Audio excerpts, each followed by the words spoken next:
In this video tutorial, you are going to learn about data binding in Angular JavaScript.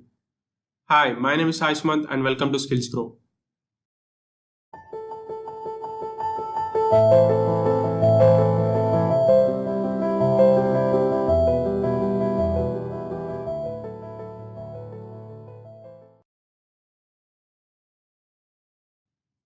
Data binding. What is data binding?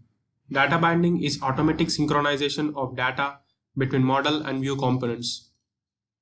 Data binding is a very useful and powerful software feature which is available in modern frameworks. It acts like a bridge between the view and business logic of the application. Now, let's look at the benefits of data binding. The first and important benefit of data binding is that it automatically updates the data. That means when the model data changes, the view is updated, and when the view changes, the model will be updated. This happens because of two-way data binding. We shall learn about it in a moment. Data binding can make Angular JavaScript much more effective with its software programming. It helps us to remove the unnecessary logics present in the display codes. It also helps us in presenting the actual data in the display code. Data binding is divided into two types. First one is one-way data binding and the second part is two-way data binding.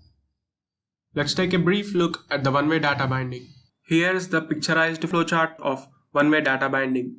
From the flowchart, we can understand that the template and the model are merged only once and it is updated in the view.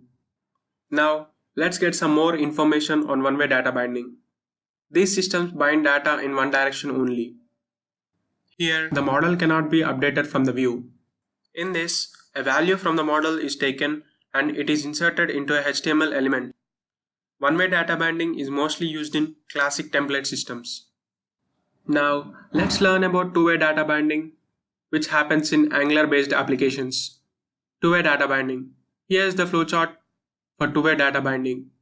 Let's get a better understanding about the flowchart. The changes to the view are immediately reflected on the model. By the way, changes in model are propagated in the view. It greatly simplifies the programming model for the developers. Here, the view is just a projection of model, and it is easy to test your controller in isolation without the view and DOM dependency. And this is all about data binding in Angular JavaScript. Thank you for watching the video and see you soon.